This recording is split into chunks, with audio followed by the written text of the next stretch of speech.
Can I come in?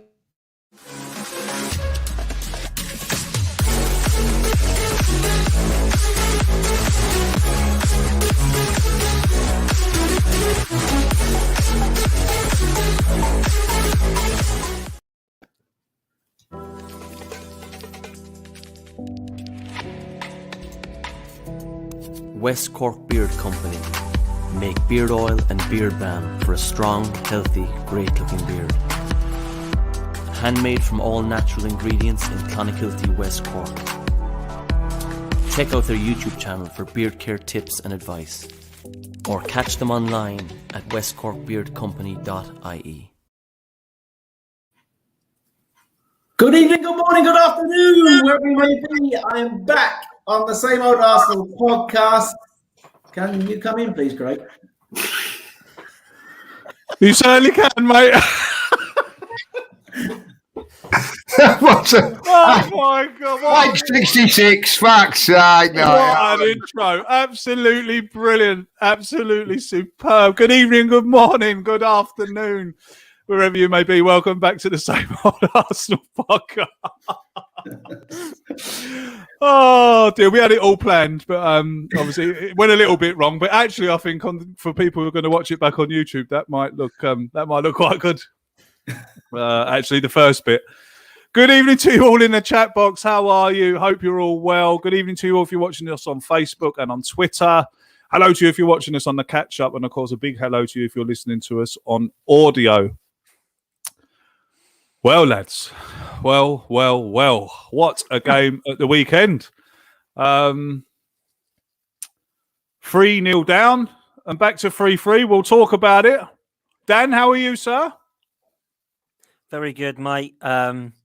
Yeah, mental weekend. It was, wasn't it? I'll just introduce everyone and then we'll go talking. Harry, how are you, mate? All good, mate. All good. Great to be back after a couple of weeks on the subs bench. Yeah, well, sure. Look, you know, you do all these fancy ones and leave us out. So disciplinary reasons. Judges, how are you, mate? Yeah, I'm all good, thank you very much. But I just want to know how you are after your dancing escapades at the weekend. Like, you know, are you okay now? Like, you know, look like you dropped the left testicle at one stage there. Like, you know, shorts were so tight. I think you should clean your glasses because some of the people you put up on Twitter that say look like me, I don't know where you get it from. Oh, come on. Like, you know, I want in the chat, like, I've had people message me and go, is that Craig? You know what I mean? So, so if you actually seen the video, do you think it was Craig or not? I'd like to know. But I'm telling you, I've had loads of people go, was it Craig? Was it really him? I said yes. Trust me, I can't dance like that. Trust me. I shall not deny. But yes, it was him. So there you go. And of course, everyone can see he's back after 6 months injury. No, it's Graham, how are you, sir? I'm very well, mate. It's 4 months in the treatment room, Craig. 4 months in the treatment room. That's long enough, isn't it? Yeah, and I've ticked another thing off my bucket list tonight, you know, like sort of like Grand Canyon, Sydney Harbour Bridge, and now I've been able to do good evening, good morning, good afternoon. You're very good at it, I've got to say. You're very, very good at it. The fabulous five back together. I think someone said on Twitter.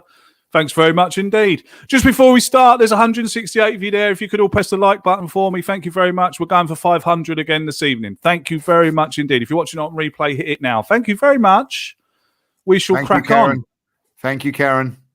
Karen says she's seen the whole video. It does look like Craig, but is it? No, Karen, not me. Is that right then? Listen. If that was me, there would have been something poking out the bottom of those siding shorts. Dan, 3-0 up, 3-0 down. Wishful thinking. Back to 3-3. I got grief on Twitter yesterday for being pleased about getting a draw. Was I silly to be pleased about getting a draw? No, when you're 3-0 down, Christ, everyone would have taken it, wouldn't they? 3-0 down, absolutely shambolic first half hour of football, as far as I'm concerned. None of the players up for it.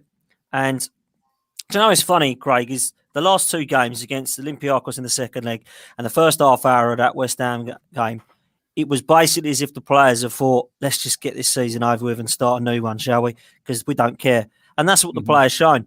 And everyone knows I'm not a huge fan of the manager. But I can't blame the manager for that performance in the first half hour. It was absolute shambolic from every one of those players. And I think, you can look at the first goal was a good shot from Lingard, but I'm not really sure why we're allowing him to shoot from there or have that much space. I don't know what's going on for the second goal. And the third goal is shambolic in terms of marking as well.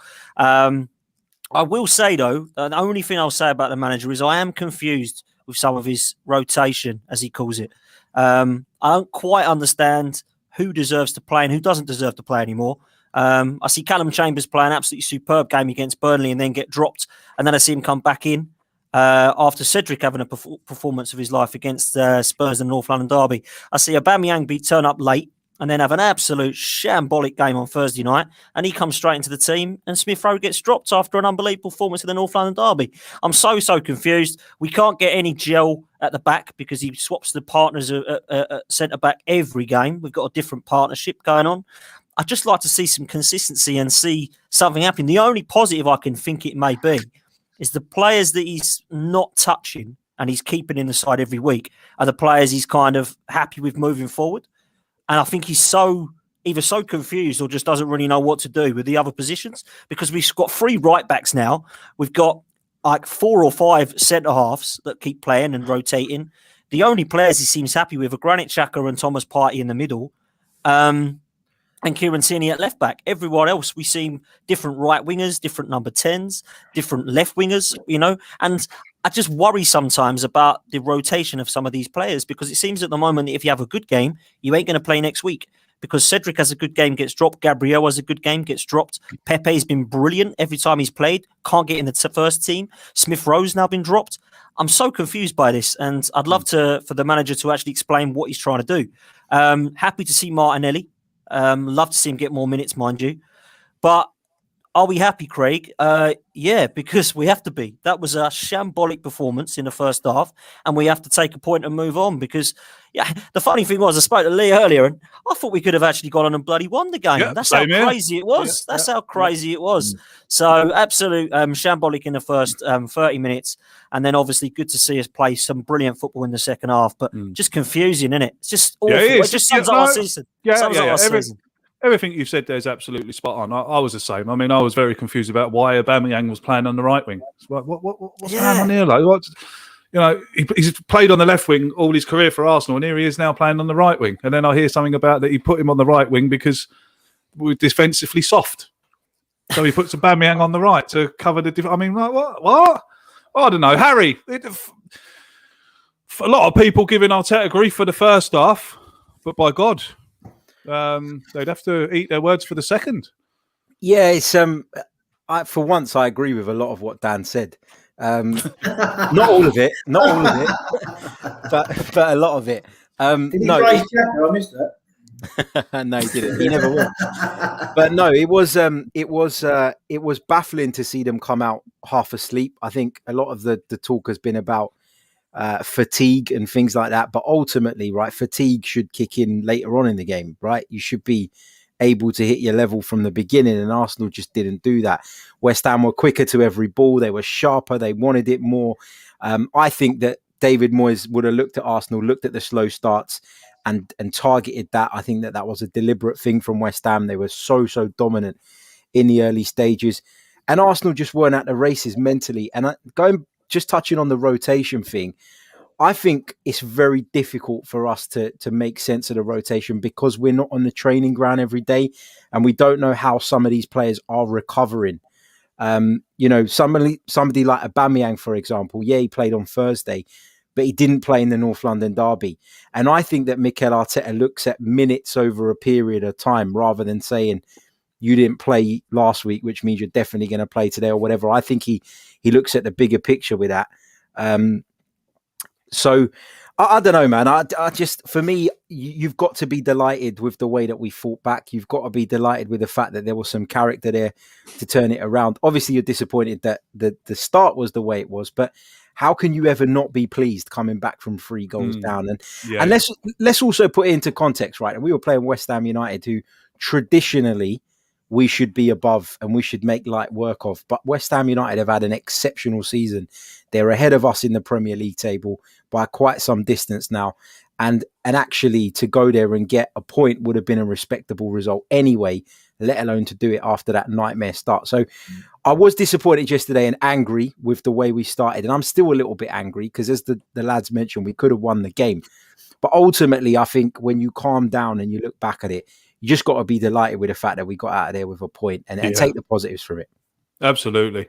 Lee, such a strange game. I mean, I was sitting here watching it at 3-0 and the missus has come in and gone, okay. Okay, I'm just going to go back out into the garden. Yeah, just me on the sofa, somberly looking at the telly. But what a crazy game, Lee. Why were we so bad in the first half and so good in the second? What was all that about? This is the problems. This is the problems with Arsenal. The big problem with Arsenal. I think we've been given a good draw in the Europa League, and we should get to the final with the 2 teams we've played. But you just cannot trust this team with the performances they put in. That first 30 minutes was absolutely abysmal. Abysmal. Like, I blame the manager for making too many changes. This rotation stuff is getting on my nerves a little bit now. Let's get it straight. Smith Rowe was dropped for Aubameyang. I don't care what anybody says or whatever. If he's got a slight injury, then he won't be going to England and playing for the under-21s in the next 3 or 4 days. But he will do. It is a load of old rubbish. We've got, Harry turning around there and saying, about training and all that. Well, Granit Xhaka plays week in, week out, every 90 minutes, never gets rested. Never. So he must be on something low, or he is Superman. It's as simple as that. And I can tell you that when he plays, I've not seen him in a cape. So at the end of the day, he's human. But he does not get rested. It's simple as that. So, but Granit Xhaka doesn't have a history of breaking down with injury every few weeks. So it's different. I'm saying that, but if you still would be rotating, he keeps changing the right back every game for whatever reason. Stick with a right back you think's good enough. Never changes. When Tierney's fit, he plays. Simple as that. I'm not having it. I'm not having it about the rotation thing. The fact of the matter is, he was put in a hole on Sunday because he put back Aubameyang, which he should never have done for that first game and he should never have done for that first game on Thursday. He should have left him out again, but he played so poorly, right? It left him with a dilemma, and he had to, and he made the easy option by dropping Smith Rowe. And I don't care what anybody tells me about, if Smith Rowe, he's got an injury problems, he's this and this and that. If that is the case, then pull him out of the under-21s. They're not going to do that. England are not going to turn around and say, no, he's at that. He will go to those games. And the fact of the matter is that Smith Rowe has played since Christmas quite a lot of games, been rotated. And when we go on to about rotation, let's get on to Saka. Got rotated against got rested against Leicester.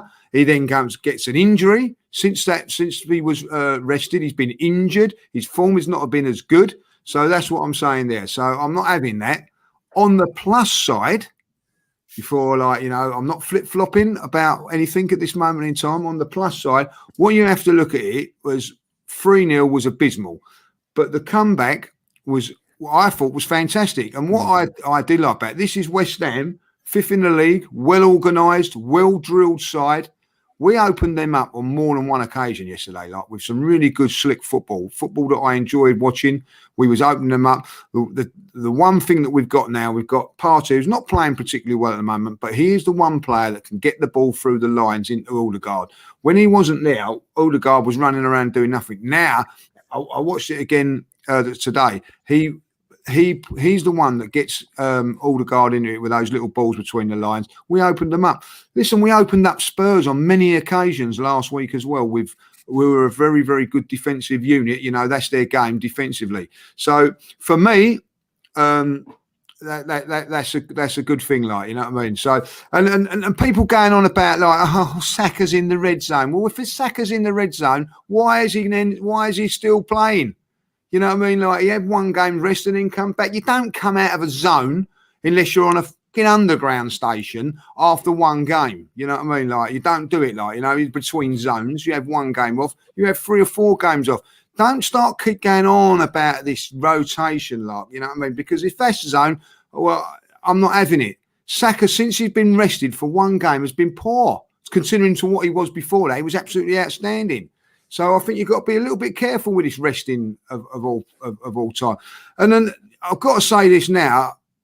I think Chambers has come in at right back. He's played really well 2 games. But will he play against Liverpool? No, me and Dan were talking about this earlier because he's probably going to be like Salah or Mane, who are a little bit quicker and he could get exposed. But I thought that was a good move from Arteta yesterday, putting him in there for his height and all that, and he never let the team down. And I'll tell you what, he hasn't let the team down in both games. So he was our best player yesterday. Yeah, I thought Odegaard was I thought he was man of the match. I got to say, Odegaard yesterday just dragged the team by the scruff of the neck and just took hold of the game. And that's what we've been crying out for a very, very long time, someone doing that. But all in all, listen, people are going to go, oh, we could celebrate a 3-0. When you're 3-0 down, you get it 3-3. You've got to look at the pluses as well as the minuses. And well, I think there's a massive difference between celebrating a draw and being happy with a draw. Yeah, exactly. I wasn't celebrating a draw. I've come away from it disappointed, as we said, because I think we had more than enough chances to win the game. I know that they had a chance with Antonio, but after that first 3 minutes, first 3 goals, we took the game to them. That's the disappointing thing. As soon as we went 3-0 down, we was all over it. Yeah, we started playing. I know you could probably they've sat back a little bit, but we've got to sort that out. Just before we come to Graham's, bring these in. Thank you, Liam. Indeed, mate. Cheeseburgers all round. Oh. Thank you very much indeed, sir. 1 each from the Eurosaver menu. This one coming in. Well, I'm into Mega Big Macs at the moment. But anyway, very nice, yeah. Thank you. This one coming in from where's it gone? Where's it gone? I hate the way it moves on. This one from Will. Welcome back, Graham. Lads, do you think that how did Lacazette not get a penalty after Fabianski took him out, especially after Kane last night? I'm going to come on to that one, mate. Definitely coming on to that one. Yeah. Welcome back, Graham. We haven't heard your thoughts on Mikel Arteta thus far this season. Take it away, mate. I'm not gonna talk about the manager. First question you're sending me, setting me up like that, mate. I will talk about the what I think that the manager did wrong and right yesterday. I think the first thing I want to say is that I just think mentally we're not a league team. I just feel we're not a league team. We're a club in transition. And the league table doesn't lie where we are. But if ever a game summed up Arsenal's season, that was it, wasn't it? Only Arsenal could go from their best ever performance against Tottenham the previous week to a complete car crash shambles in the first 35 minutes like they did yesterday. So Arsenal, wasn't it? You have to question Arteta, though. It's his responsibility to set the team out with the right attitude, to set the players in the right frame of mind. And for some reason, they weren't at it yesterday. They were like third best when there's only 2 teams on the park. And as I think it was Lee said, the tinkering with his team selection didn't help, playing square pegs and round holes, trying to accommodate Aubameyang in the team on the right and Saka on the left. When Saka's been brilliant on the right, Aubameyang should be on the left. And I think they said he did it because it was tactical, but I couldn't work out what it was, to be honest. But I will give Arteta some credit for recognising it and sorting it out, and obviously give the team and Arteta credit for an outstanding fight back. I thought tactically in the second half, if we're looking at tactically at this match, we were incredibly well helped by David Moyes. David Moyes basically allowed Cresswell to be 2-on-1 down that their left-hand side, our right-hand side, where basically Chambers was getting forward and Lingard wasn't tracking back. I could see that. I kept thinking he's bound to do something about that, but it went on the whole game and all our crosses were coming in from that right-hand side. And I think after a terrible start yesterday, Callum Chambers got better in the game, and he had 2 assists and was quite brilliant going forward. And I think the bigger story is what's happening with Hector Bellerin. I know Dan's going to be happy about that, because last time I did a pod with Dan, we argued over Hector Bellerin, the only thing I think we've ever argued over, me and Dan. So I just don't know what's going on there. You know, Chambers getting the nod there. And I was questioning that at the start, because Chambers was awful at the start of that game, but he got better as the game went on. I thought Lacazette was immense yesterday, but it was noticeable that it was Odegaard who basically the senior players were going to turn that game. He was the leader who dragged us back into that game with a superb performance. I got slaughtered on Twitter yesterday for a quite innocent comment, you know, about Odegaard's performance. I said that he was everything that we wanted Ozil to be. Yeah, and I wasn't talking about Ozil's career, and I'll make that quite clear tonight. You guys know that I think Mesut Ozil is an outstanding footballer. He's one of my favourite Arsenal players ever. I feel privileged that I watched Ozil play for Arsenal for all those years. So I was no way comparing Odegaard to Ozil in career. No way comparing Odegaard to Ozil in footballing ability at the moment. Ozil is a fantastic player.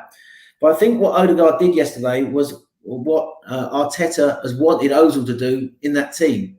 And I noticed Odegaard yesterday, the way he played, he was almost like an 8 and a 10 combined. You know, so he offered us something different yesterday. And I think that's what Arteta wanted from Ozil, what he said he couldn't get out of Ozil.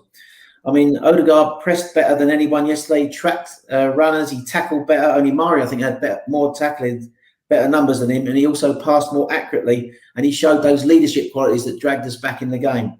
I've got his numbers here for you, Craig. You love my numbers, don't you? So you missed this. So Odegaard yesterday, game by numbers v West Ham, Craig. 93% pass accuracy, 95 touches, 16 penalty area entries, the most, 9 crosses, the most, 6 duels won, 5 touches in opposition box, 4 take-ons, the most, 4 chances created, the most, 3 shots, 2 fouls won, and 1 shot on target. And as Lee said, Partey was playing it through the lines to him, and that was quite a good partnership for us. Partey's numbers yesterday, he contested most duels, 14 ball recoveries, joint most tackles. I get it that he's not quite at the level yet that we know he can be. Absolutely 100%. But, you know, I think we have to give credit for the team for the fight back, and I give credit to Arteta. I think what he's got to do with this team, I'll close with this.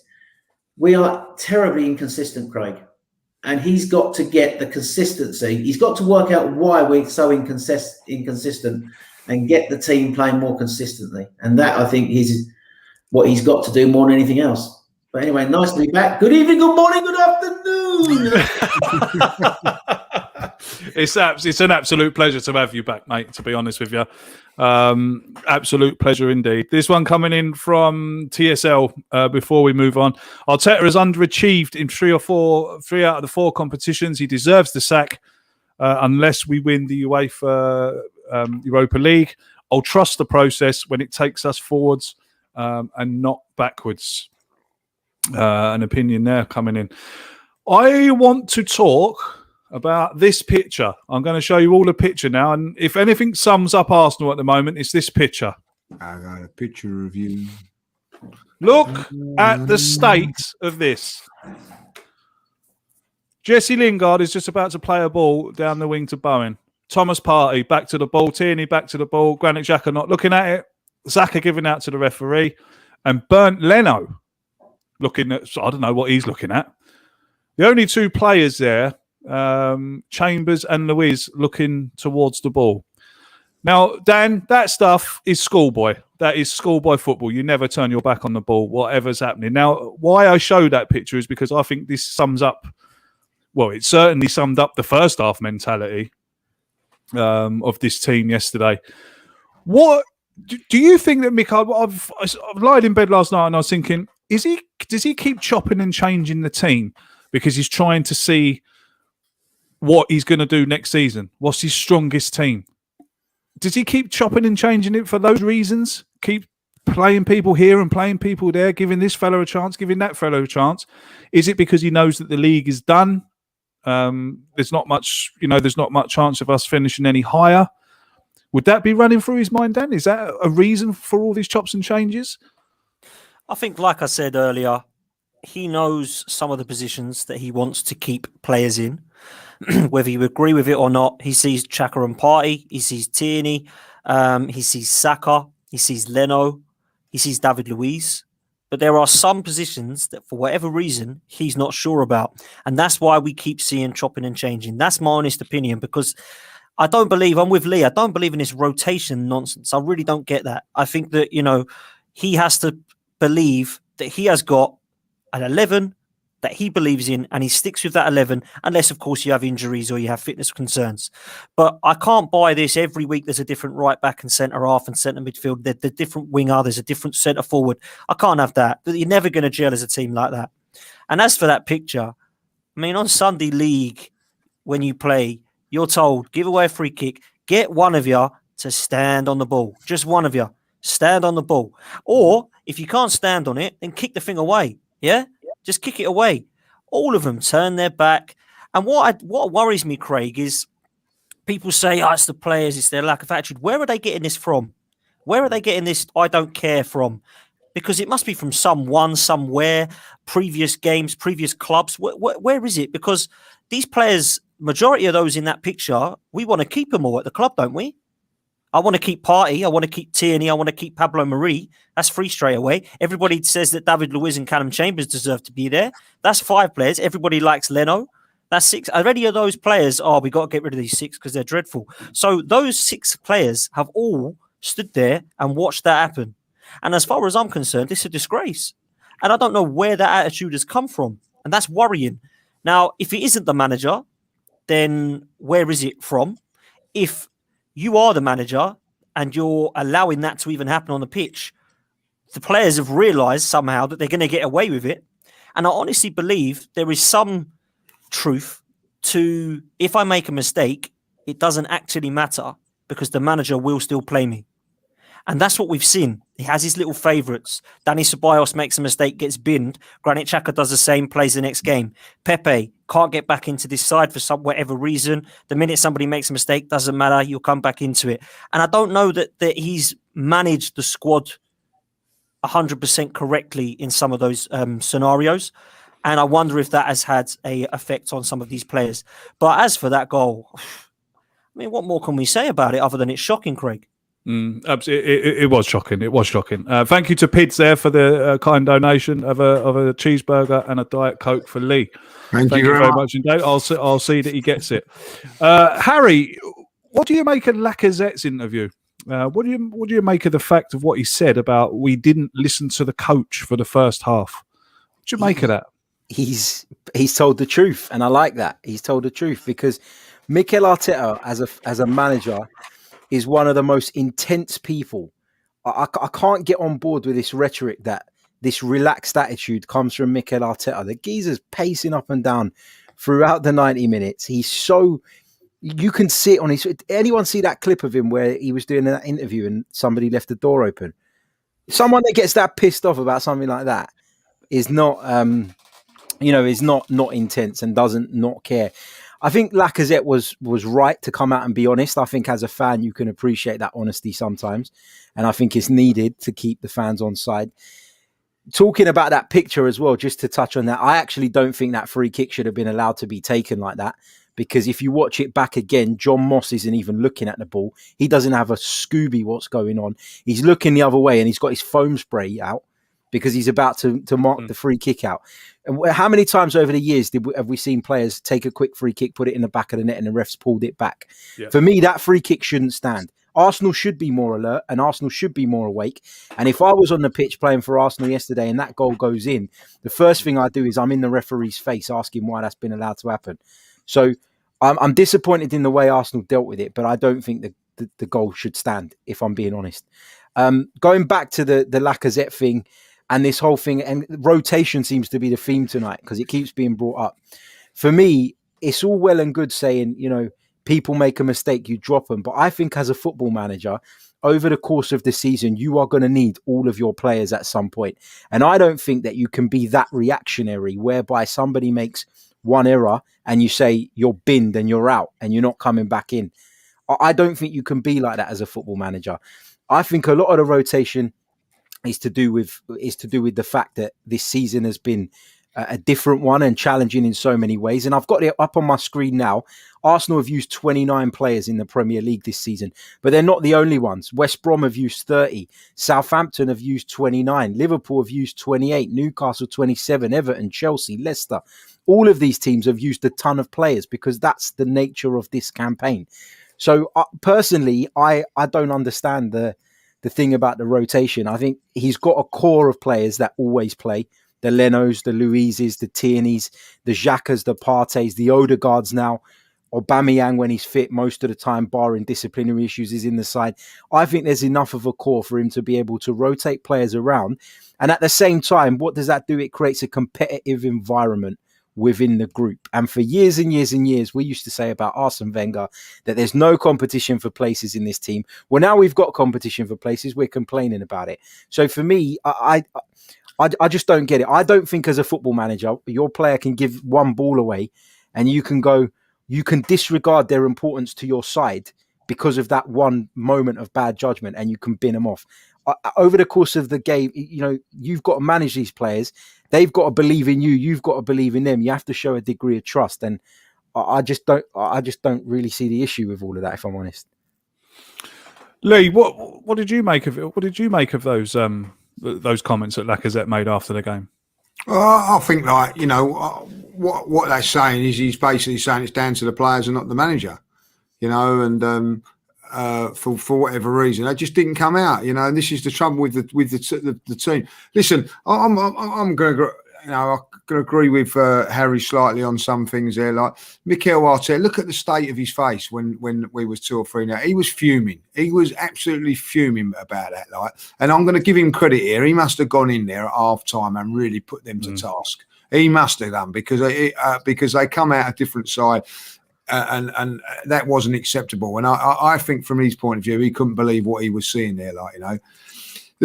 Also, the thing about the free kick, should it be given or not? I'll take it. John Moss was the one with the diabolical one against West Brom a couple of weeks ago, wasn't it? So he's under pressure because of that. And this is why people like him shouldn't be refereeing no more, because whether you think it's right or whether you think wrong, he could never, ever disallow that goal because of what happened a couple of weeks ago. He was under too much pressure. But in saying that, put it up again. There's all those players that have got it wrong and all that.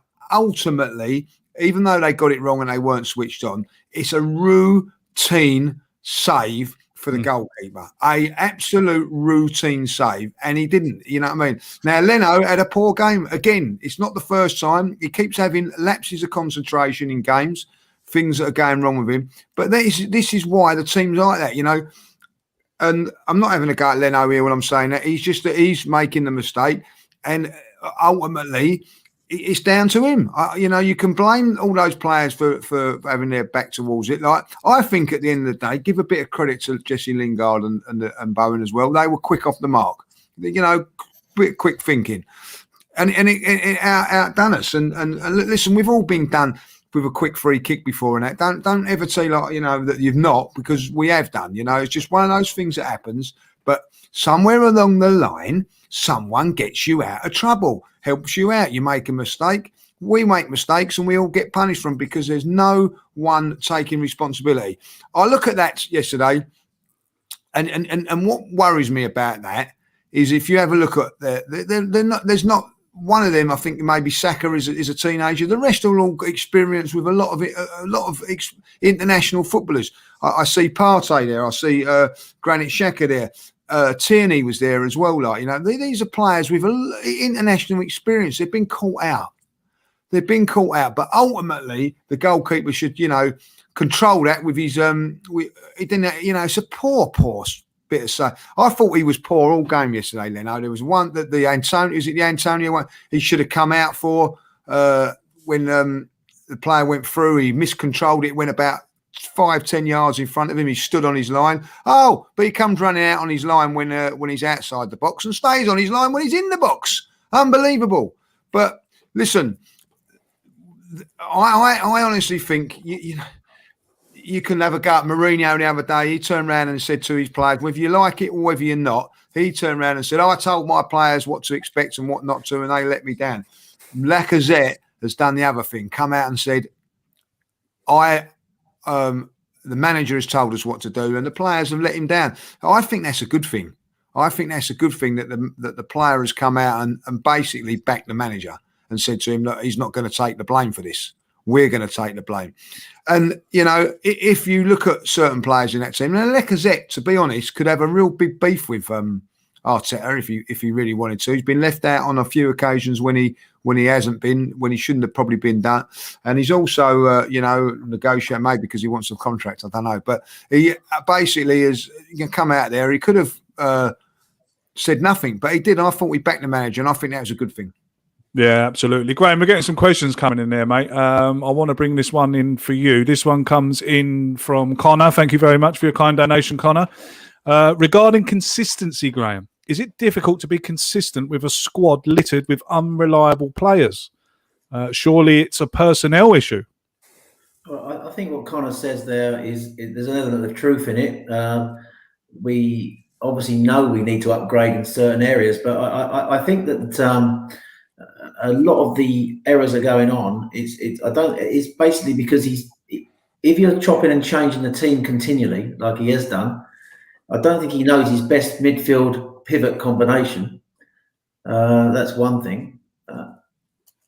I think if you're constantly changing the team, players are used to certain ways of playing, certain systems, and players play better and better in the positions they're used to playing. If you're constantly changing it around, I think that leads to players not being familiar with situations, not having confidence in certain players, and it leads to mistakes. So that's my take on it. But there are some unreliable players in this team. We have been seeing mistakes from certain individuals. We know we've got to upgrade in certain areas. But it is very much Mikel Arteta's team now. I think you have to say that. He is getting in the players that he wants. So in answer to the guy's question, there's a bit of both in that. The fact that he's tinkering is not helping, is leading to these errors. But there are some players making bad mistakes. And I think whether that's because they're mentally not switched on, is it because their attitude, or, because you have to question where we are at the moment.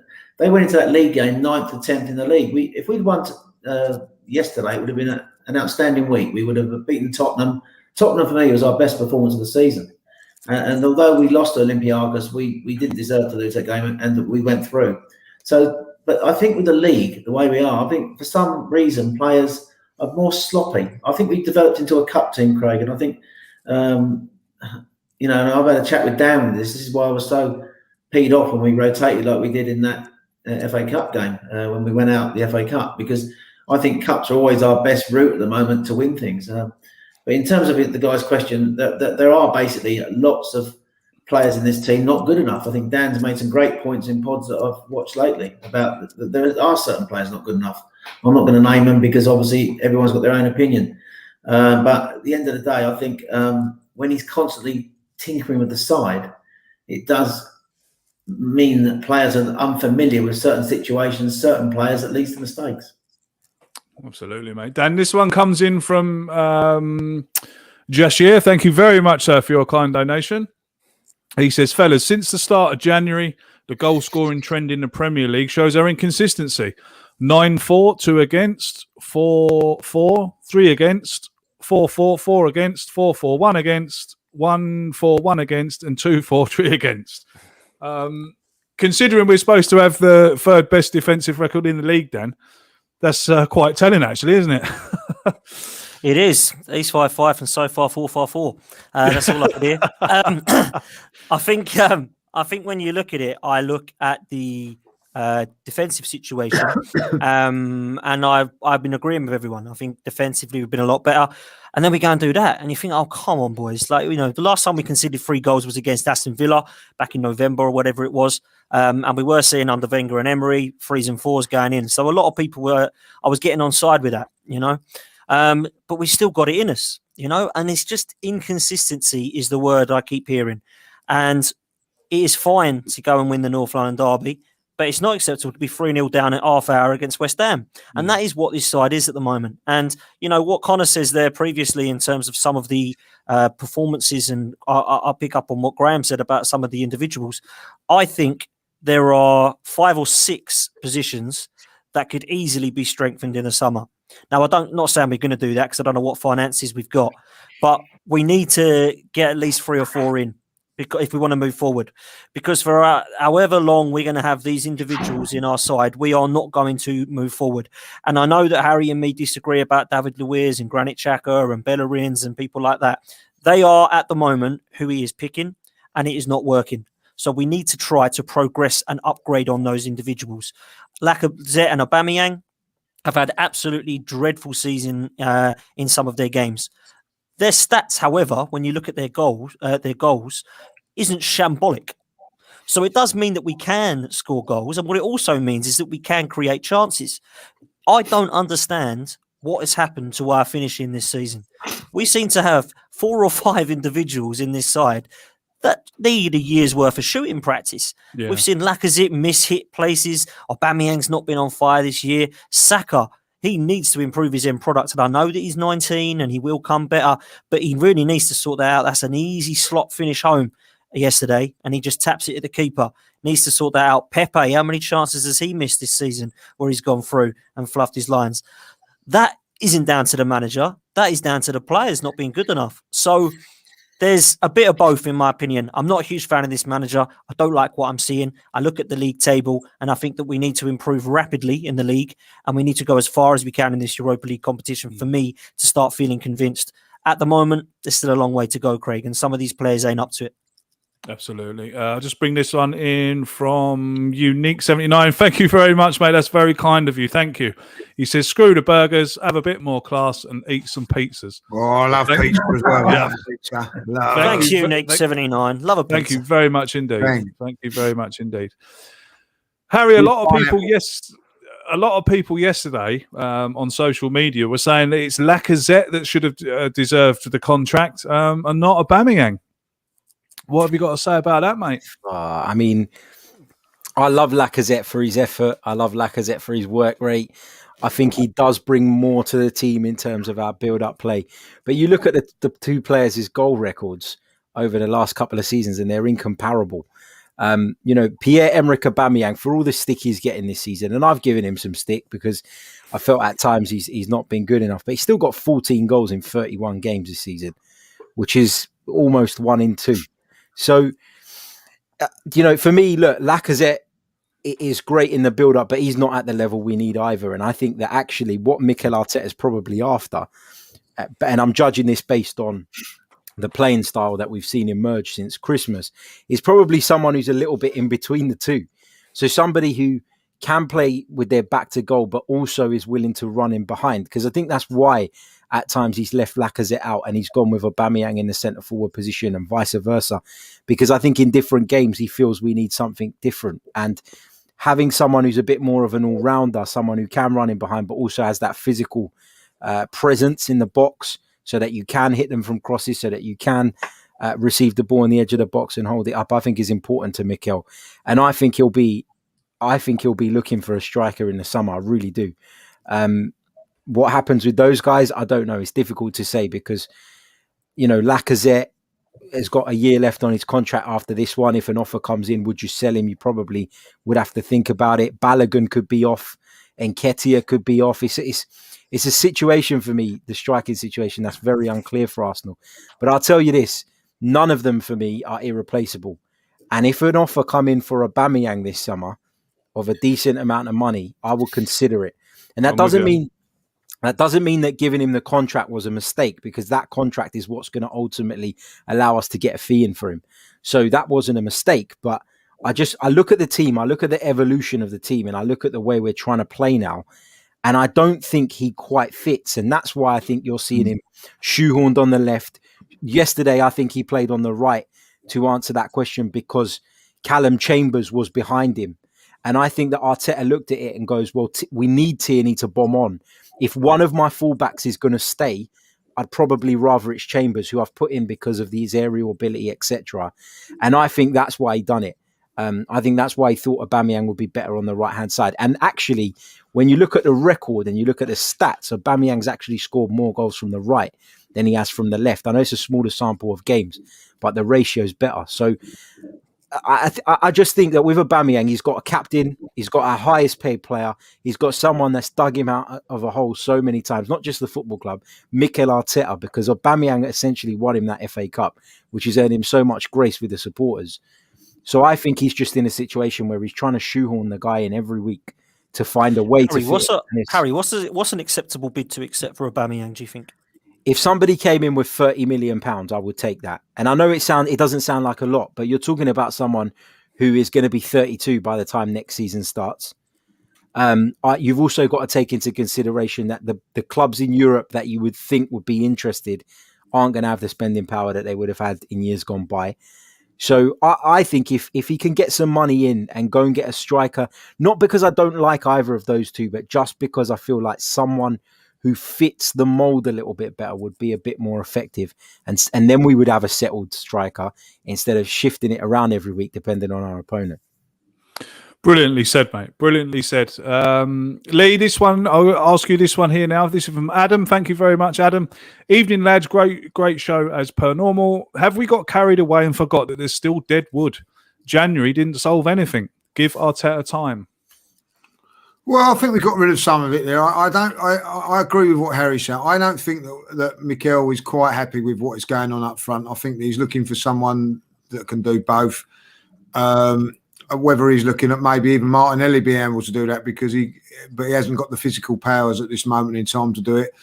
But he's one that can drop off and play, and he can also go in behind with pace. So it's something that we could look to do. I think that. I agree with Dan as well. 10th is not good enough. The manager is under a little bit of pressure. But I honestly think that if you have a look at it now, we've got to get to the final, the Europa League final. To get to the final of that, we've got to play either. Well, first of all, we've got who we've got now. I can't remember. Like it's gone out of my head. Like Slavia Prague.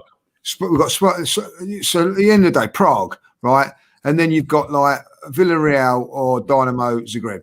To get to a major European final, that is like, God coming around and saying, "Yeah, look, I'm giving you a great chance to get there." All the other big guns are all on the other side of the draw. It works out perfectly for us. So there's a chance for him to do it. And I agree with what Graham's saying. Cup side, go for it. And do you know what I think that he will do? And I think that why he's in that Europa League and while we're in that, you can't really go too much on it because at the end of it, we're all going to sit here. What's the most important game coming up for us? Liverpool on the Saturday now because it's changed from the Sunday to the Saturday, which is a favour to us. Or do we go or the Thursday's game against Sparta? It's the Thursday game, so we have to be realistic at the moment. That's the priority at the football club. And I know as bad as it was yesterday, it's still the priority. And if he can get over the line on that, then you'd have to turn around and go whether he's a lucky manager or not. He's won 2 trophies in 2 years. You can't knock that as a manager. You cannot knock that whether you like him or not. Now I see things wrong with him as a manager. As I said, as I related to earlier, I think it was an easy option for him to drop Smith Rowe and use the old.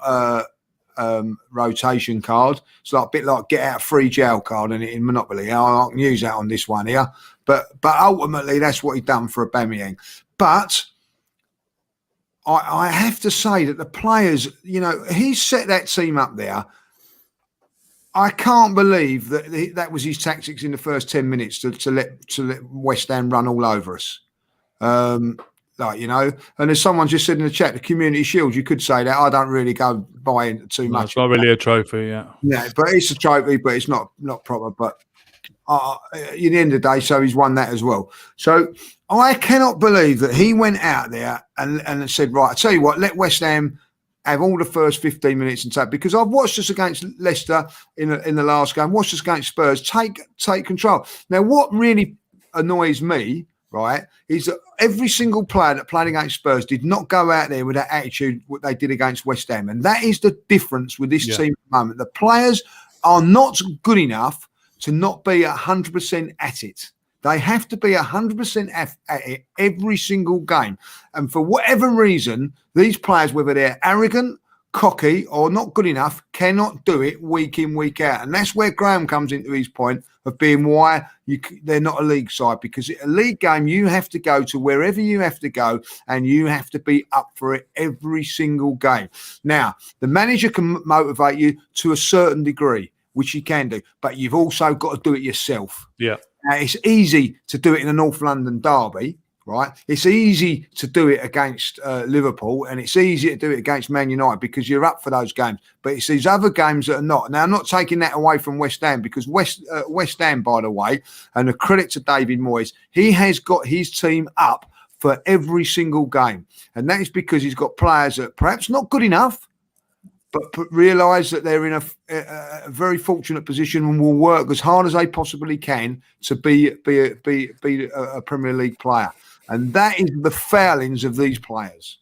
I think that just coming in quickly on what Lee was saying there, Craig, I think attitude in football is every bit as big as ability. If you haven't got the attitude, it doesn't matter if you've got the ability. You've got to have the right attitude. And I think that these players, some of them haven't got it. But we've seen it at Arsenal for years, haven't we? This sort of like weak, soft underbelly mentality where they can't get up for every game. I think they are comfortable, too comfortable. And when you're at a big club like Arsenal, you shouldn't be comfortable. And the fact that they are speaks volumes.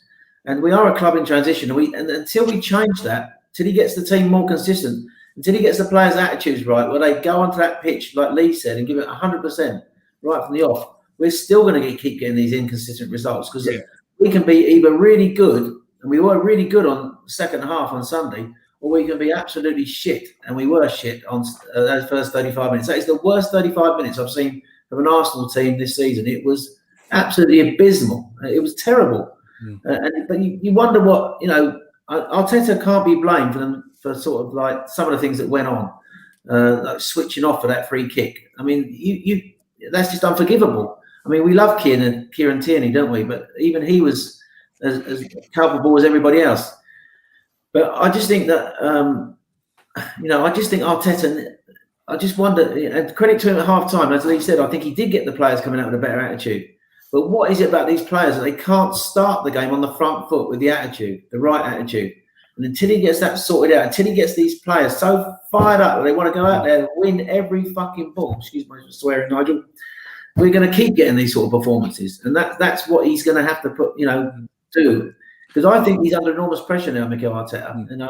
So, Graham, what has he got to do then? He's 4 games away from a European final. How does he make sure that we talk about getting fired up, and we talk about he can get them going for the cup games, but he can't go in for the league games? Why is it then he can get them? Why is he can get them up for the cup games? Before he's basically 4 games away from a final. He's 5 games away from winning one, from winning a European trophy. So what is it he's got to make sure that he gets right in these next 4 games, and the 5th one being the final? Well, look, I wish I knew the answer. I've been managing Arsenal Football Club, but in terms of, it's clear that these players have got the ability to win one-off games. If you put them against the top side on their day, we can take any team. Well, maybe that's a bit of an exaggeration, but you understand what I'm saying. Last season we beat Man City, Chelsea in those 2 big cup games. We beat Liverpool in the league. So when we want to, when the players seem to realise this is a big game, we've got to be at this, they do it. But I just think there was an incredible arrogance there on Sunday. They literally sort of like didn't give West Ham the respect. You've got to give every single football team the respect they deserve. It doesn't matter if they're 5th in the league or 15th in the league. You can't go in with a different mindset, a different attitude. Now, and I wish I knew the answer why these players are like that. Why they turn up in certain games and don't start quickly. Because we've noticed it before, they don't start quickly. And then all of a sudden, 3-0 down, and they're playing like champions of England, as we were on Sunday. That second half performance was fantastic. A pleasure to watch. We were inspired, led by Odegaard. But let's face it, it masked the poor performance in the first half. It was unforgivable. And I just think we are a cup team, because I think we can win any game on our day, and the players know that if we don't win this game, we're out. Maybe they think league game. Do you know what? If we lose to West Ham today, don't win against West Ham today, There's 20 other league games to go. I don't know what it is, but if you want to win the league, as well as having ability, you've got to have the right attitude. And for some reason, there have been games this season when they haven't had it. Yeah, absolutely, mate. Again, agreed with you totally. I mean, even at schoolboy level, I mean, Leah tell you, or Dan and Harry, we've all played football at schoolboy level. Even that is instilled in you when you're 10, 11, 12 years old, that you've got to have the right attitude when you walk out onto a football pitch. So to see professionals not doing it, it's kind of flabbergasting. Dan, this one comes in from Pamu. Thank you very much, sir, for your kind donation. Lacazette shows more captaincy than Aubameyang. Got to give it to him. Question, is Lacazette the type of centre-forward Arteta needs? I feel Lacazette is closer to Arteta's centre-forward than Aubameyang. Yeah, I think he's right there. I think Lacazette has been infused by some of the youngsters around him and has had an okay season. The reason I think Lacazette is leaving is because I don't think he's going to sign that contract, because he's going to want about 250k a week. And I don't think he's done enough to deserve those wages. I don't think he scores enough either, if I'm honest with you. I'd be looking to try and get a striker in. I'd be trying to look to go and get Edouard from Celtic, or Wout Weghorst from Wolfsburg is killing it in Bundesliga. Someone said he scored 50 goals now in Bundesliga. So I'll be looking at those types. They're the kind of strong, big centre forwards that can hold up play, but are also good with their feet and know where the goal is, more importantly. I can't see Aubameyang leaving. I really can't. I think he's our future for the next couple of years. I think that we've put that money in, got him tied down to that contract for that reason. Therefore, I don't see a change in captaincy. If there was to be a change in captaincy, it would be Kieran Tierney for me all day long. I wouldn't give it back to Granit Xhaka for sure, and I certainly wouldn't be giving it to Luiz, who I think would be a bit part player if he does sign an extension next season. So that would be what I would do with the captaincy. I think it will stay with Aubameyang, but I think that we do need an upgrade on Lacazette. And whoever we buy is going to be a risk, Craig. Signings always risky, very true. You don't go and sign someone and then know straight away they're going to go and get you 40 goals a season. They are going to need time to settle and stuff like that. But we certainly do need upgrades on certain positions. I keep seeing lots of transfer rumours and I never quite get into them. But what I have seen of late is more of a plan off the pitch with Arteta and Edu. And that's the positives I can give to the manager, is more off the pitch than on the pitch, if I'm honest with you, because I think the recruitment has been better. Since the Kieran Tierney signing, we've only had really Willian, I would say, and perhaps Ceballos, even though I know that it was obvious for bringing him back because he played well towards the end of last season. The Ødegaard things work, so is Mari, so is Gabriel, so is Partey. So I think we've had some good signings of that. So let's see some more signings in the summer, because this side needs upgrading and we need to progress. If Arteta wants to impress me, go and win that Europa League, because like you say, Craig, and Lee said it, that is an easy route. So no game's easy, but that's an easy route to the final if we want it, because we should be able to, even with this squad of players, beat Prague and either Villarreal or Zagreb, and then let's see who we get in the final, whether it's Ajax, Roma or Manchester United. But if it is Manchester United, like everyone's saying, Arteta's already done some decent work against Ole Gunnar Solskjaer's side so far, taken 4 points off of them this season. So on paper, it should be a good omen. So that's what I'm going for, man. All my eggs are in the Europa League basket for me. Yeah, I think a lot of fans. I'm certainly with you. I know weeks and 5 or 6 weeks ago, I was talking about getting the top four, but only because I thought it was realistic, and I thought that with winning we needed to win a couple of games in that run, and we didn't. So that that was kind of see you later with that one. Harry, one of the positions. Dan would be talking about, I would understand, would be a right back. Looks like Arteta's made his mind up, I think, about Bellerin. Argument for Chambers and Cedric to be rotated at right back. Could it be summer? Could it be the summer to cash in on Hector Bellerin? I think it is going to be the summer that we cash in on Hector Bellerin. There have been a lot of reports that Hector Bellerin wanted out last summer. There was a bid that came in from Paris Saint-Germain, and the club didn't feel that they met Hector Bellerin's valuation, so they knocked it back. But from what has been reported, we understand that a conversation took place between Mikel Arteta and Bellerin about his future, and it was agreed that if he stayed for one more season, Mikel Arteta would allow him to go. So I do expect Hector Bellerin to leave Arsenal this summer. I think that Cedric can do a job at right back, but relying on Cedric, I'm not sure I want to be in that position. I feel like if you're going to let Bellerin go, then I want us to go out and get a top quality fullback. The way we're playing under Mikel Arteta is so obvious what a big role the fullbacks have to play, and they have to be at the highest level. And you need someone who can match what Kieran Tierney does on the left-hand side. Now, Cedric, to be fair to him, he's not let us down. You know, he made one mistake against Aston Villa. And I go back to that point I made earlier on about you can't just bin people off and crucify them off the back of one mistake. Every player will make them. But I think with Cedric, I'd be worried about what we had, not so much with him, but beyond that. You know, Callum Chambers did all right yesterday, getting forward, put a couple of decent balls into the box. But as Graham mentioned earlier, he was all over the shop defensively at the start of the game. And I honestly believe that had Cedric been in those attacking positions, he's just as, if not more, capable of putting the right balls into the penalty area. I think he's got a fantastic delivery on him. So I don't look at Callum Chambers and think that he is someone that I would like to rely on in the fullback position. I still think he looks a bit awkward there. And I think that he's going to be useful going forward because of his ability to cover at centre-back, to play at right-back, to play at defensive midfield if you really need him to, like he did at Fulham. So I see Chambers as a utility man and not as an out-and-out right-back option. So if Bellerin goes, I think we need another one in. Absolutely, mate. Agreed. I think I have to agree with you. I think Bellerin's time at Arsenal's over. What about Hakimi, Harry? Yeah, Hakimi, you must know him. You do Serie A. Is he decent? So yeah, Ashraf Hakimi is a top wing back. He's a wing back though, and he will get.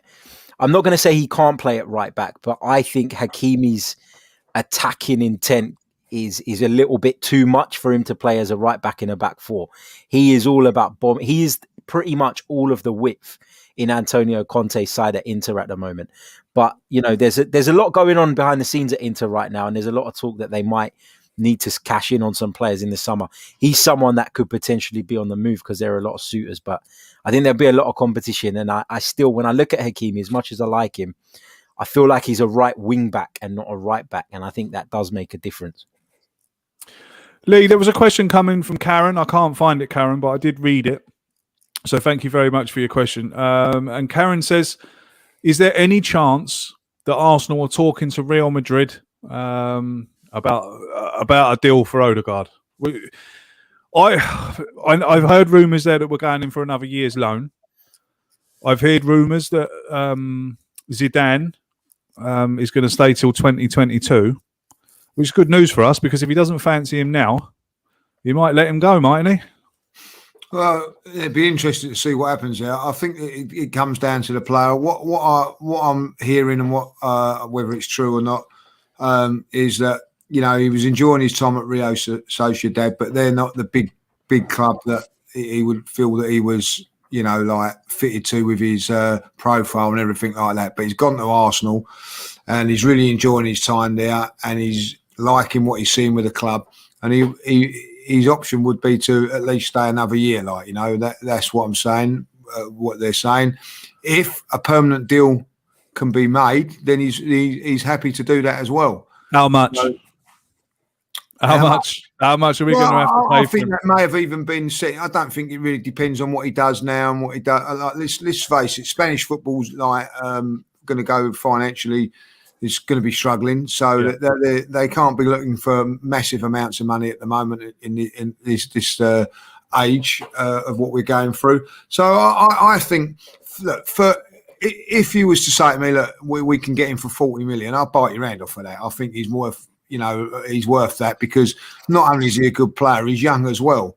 So, but you know, what I'm hearing and the waves he's making is that he wants to stay at Arsenal, whether it be for another year or not. I don't know.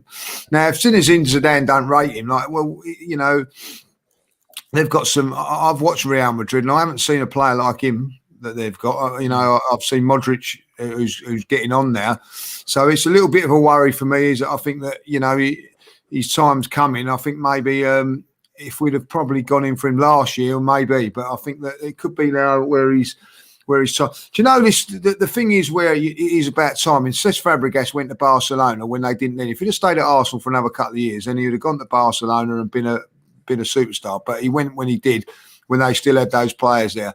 Now it's coming now at Odegaard where the players are just getting a little bit ageing a little bit, and it could be an opportunity for him to go. It really depends on what he wants to do. Now, what I'm hearing, whether this is true or not, he's not been happy the way he's been treated by Real Madrid. So that could be the case. Is that there may be that he's had enough there, and he's thinking, no, I've gone to Arsenal, seen what it's like, a club that really wants to invest in me. So we'll have to wait and see. But ultimately, if he wants to come, I think now, after what I've seen in the last 3 or 4 games, I think that we've got to be looking to get something sorted out of him. Can I just quickly? Sorry, Graham, mate. Just a quick one on the Odegaard thing. From what I've heard, Arsenal's preference is to get him on another year's loan, but with an obligation to buy at the end of that. So Real Madrid would be guaranteed the money, but just a year down the line. And also, it's interesting to note that Lee's absolutely right. Zinedine Zidane does not rate Martin Odegaard. He's not part of his plans. So it actually suits us for Zinedine Zidane to still be at the club. And Real Madrid have got their eyes on Kylian Mbappe this summer. And they're going to do that in a structured deal. They're going to need their money, They're going to do that in a structured deal. They're not going to pay it all at once. And I think if we can guarantee him around about 35 million euros, I think that they will do that. I really do. Yeah, Graham, you were going to say something, mate? Yeah, I was going to say, can I come in, Craig? Good evening, good afternoon. Certainly can, sir. My view on it actually is slightly different to Harry's. I just wanted to say that, even if it wasn't. Look, my view on the Odegaard situation is, I think the worrying thing is that I think his chances of actually staying grow increasingly slimmer every time he plays better, and that's my view on it. I think Real Madrid sent him out on loan for a reason. We know that Zidane doesn't rate him. Harry's right there, and I think this is what Real Madrid want. They're putting him in the shop window. So basically, he's out there performing, and there'll be a bidding war for him. And so basically, if they don't want to keep him, he can return to Real Madrid. And if he plays well, the fee will increase anyway. But they're getting him seen now by all around the world. He's playing for Arsenal, and everyone will be watching his performances. And so there'll be, lots of top clubs will be looking at this guy. And I don't think we'll be able to afford to keep him. And there'll be like a bidding war for him. And that's what I think. Real Madrid have been quite clever about this. They know that Zidane doesn't want to rate him, so they've loaned him out, and knowing, I think that there's every potential that if he does well, they could get some major cash for him. And I think you're right. I think Mbappe is their target. I think Odegaard would be the focal signing for next season. If we could get him, and he could start building the new team around him, and I think we're on to a winner for next season. Next season seems so far away still, but I know it's silly to start talking about next season. But it's just the way it is, I suppose. This year's league title is... Oh, sorry, not the title. This year's league is finished. I think Arteta is not playing around, but having a look at who he's got. So when the season finishes, he can make some better decisions. But we're going to leave it there, lads. Thank you very much to everyone who joined us this evening. 1 over 500 joined us live this evening. So thank you very much indeed. Thank you to everyone who donated this evening. It's very, very kind of you, and it's very, very much appreciated. Thank you to everyone who became a member this evening as well. It just leaves me to say, Dan, thank you very much indeed. Thank you very much, mate. Absolute pleasure to have Graham back. I have to say that. It's been superb to have him. It's been lovely without Harry for a couple of weeks, but he's back now. So I'm only joking, Harry. I love you really, mate. It's not the same without you, mate. Harry, thank you very much indeed, sir. Are you going on to another podcast after this? Or No, I'm chilling out tonight. I've already done 2 today. So thank you for having me back. And in answer to Dan's question, I couldn't leave him uneducated for a 3rd week in a row. And to echo what Graham said, it's great to have Graham back as well. So, I didn't know he was such a good thing, by the way. Where's my judges? Thank you very much, sir. Very enjoyable. I'll tell you what, it's always nice to have Harry back because he does bring a bit of balance. He does bring a bit of balance to the equation, but he's still wrong in me and Dan's eyes, So that's it, So But it's, Graham, it's lovely to see you again. I know you had a tough time of it and all that, but it's always a pleasure to see you and to chat with you about Arsenal. So, and I'm just hoping that you're on the right track now. And you know, I was going to say about that. I mean, obviously, my mum passed away 157 days ago. I took my first breath next to my mum, and she took her last breath next to me. And I think mothers hold their children's hands for a while, but stay in their hearts forever. And that's one thing I've learned, really, because you realise what's so precious in life. And I think the one thing I've learned as well is life is very short, and everybody should start being kind to each other and enjoy life, respect friends. And I think that you guys are friends to me, and you've all been wonderful to me while I've been going through this, and you are family to me, and it's great to share a platform with you doing this, what you all do so well. So thanks for having me back. Thank you, mate. That's really nice words. Thank you very much. In a minute, Graham. Yeah, we've got your back, mate. We've got your back. You know that.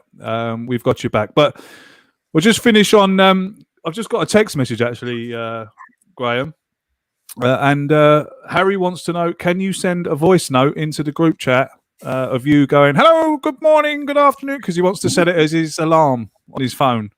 He wants to wake up every morning to you saying that. So.